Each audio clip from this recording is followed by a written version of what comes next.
பள்ளிக்கரணையில் உள்ள காலி இடம் தங்களுக்கு தான் சொந்தம் என கூறிய இரு தரப்பினரிடையே வாக்குவாதம். இடம் தற்போது மாநகராட்சிக்கு கட்டுப்பாட்டில் இருப்பதாக கூறி இரு தரப்பினரையும் காவல் நிலையத்திற்கு அழைத்து சென்ற போலீசார். சென்னை பள்ளிக்கரணை 189வது வார்டு மல்லிகேஸ்வரர் நகர் பகுதியில் சுமார் 4 ஏக்கர் நிலம் காலியாக உள்ளது.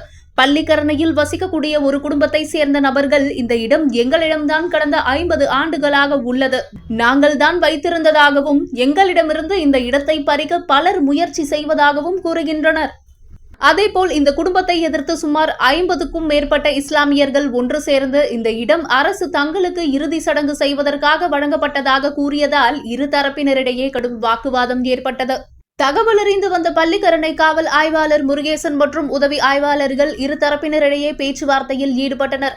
பின்னர் தற்போது இந்த இடம் மாநகராட்சி கட்டுப்பாட்டில் உள்ளது என கூறி இரு தரப்பினரையும் காவல் நிலையத்திற்கு அழைத்து சென்று விசாரித்து நீதிமன்றத்தை நாடுமாறு சட்டம் ஒழுங்கு பிரச்சனையை உருவாக்க கூடாது என காவல்துறை அறிவுறுத்தி அனுப்பி வைத்தனர்.